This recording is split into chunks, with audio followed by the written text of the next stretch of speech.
Hey guys, Angry Beast bringing you some Arisaka Sniping gameplay on the map Airfield. This first half of first part of the game is sped up a bit because I die like 3 times to this guy.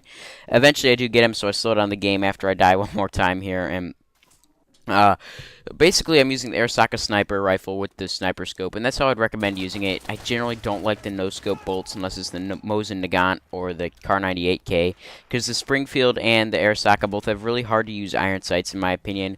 But this is some nice sniping, and one thing to know about the World at War snipers is that they can be a little bit different than what the Call of Duty 4 or even Modern Warfare 2 or Black Ops snipers are, because there is no sleight of hand pro in this game. You basically aim on sight at whatever speed you want, and the snipers do stay in the center of the screen, sort of like Call of Duty 4, but they don't have the exact same power as in Call of Duty 4. They have the same one-shot capability with stopping power and a scope, but if you try to use them without a scope, they have one-shot kill everywhere that they do with the scope, except for the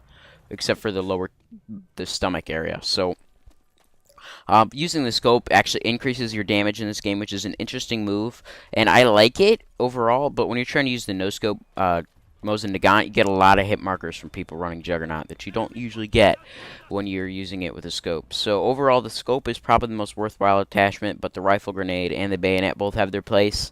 And I like running my Springfield with the bayonet every once in a while. I want to put one thing out of the way right now. This Primal Deadhead guy is a hacker. He is on my team, however, so I'm not dying to him left and right. And I decided to post this game simply because it's hard enough to get into a game without a hacker as it is. This guy ends up going like 53-0, and it kind of ruins the game somewhat. But I'm still proud of my score that I got trying to compete with kills with this guy who's just running around with the Scrub P40 and Juggernaut. So I don't know. In some situations, I can understand why someone wouldn't post this game, but it's at the state that this game is in right now, it's hard to get into a game where you don't have at least one hacker who's using God mode or fly mode or something like that. So overall, I'd say that this is a postable gameplay. Don't expect too many gameplays with hackers, though. As long as I can find a game where there isn't a hacker, I'll stay in it at this point. It's very hard to find a domination or a war game without a hacker, but I have found a few, so expect some war gameplay with the Thompson and Gewehr pretty soon. And the weapon variety in this game is interesting because a lot of people like to run the MP40 and the submachine guns because they're pretty much the only automatic option in this game. You'll find a lot of people like to run the Thompson and the MP40. Those are probably the two most used weapons in the game. But that does not mean that the other weapons are outclassed by any means. There still are quite a few people who run the rifles, like the Sturmgewehr and the Gewehr, and because they're just so usable in this game. The one thing I think World at War did right is weapon balance, aside from the MP40, which was one of the major flaws of this game, which personally I don't find too much issue with. If you want to not challenge yourself and use the MP40, it's kind of like the AK-74 rapid fire.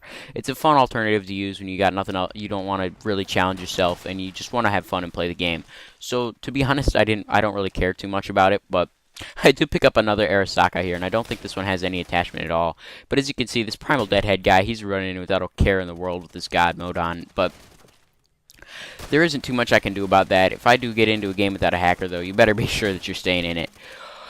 But yeah, the weapon balance in this game is interesting because you find a lot of people who like to also run the shotguns. I don't know what it is, but recently I've been seeing a lot of people using the trench gun and destroying me with it. I need to figure out if they're using something special on their trench guns, because my trench guns, I hit a guy and it takes 3 or 4 shots to kill, even when they're not using juggernauts. So I don't know what it is, but it seems like the shotguns in this game are one of the other flaws about this game, because it seems like the shotguns are too inconsistent. I mean, if you think Modern Warfare 3 shotguns are inconsistent, you haven't seen inconsistent until you've used these shotguns.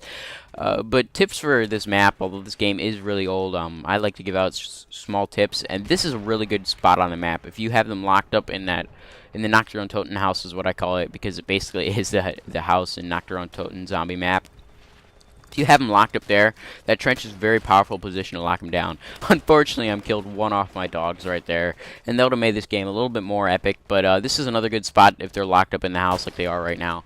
People just constantly go to that sniper perch with a bazooka or even a sniper rifle sometimes, and you can pick them off pretty easily from here. You get pretty good cover. You just duck down when you are reloading, and you'll be good to go.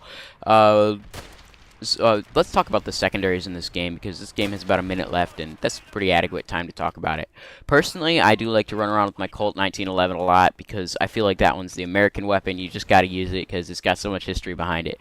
But the secondary I'm using here is the one I recommend the most if you don't have a 357 Magnum unlocked, because it's the Tortov, no, it's not the Tortov, it's the Walther P38. It has a lot less recoil than the Colt, and that sets it apart from it and makes it a little bit better. I think it has one less ammo capacity than it, though, so you're trading ammo capacity for accuracy.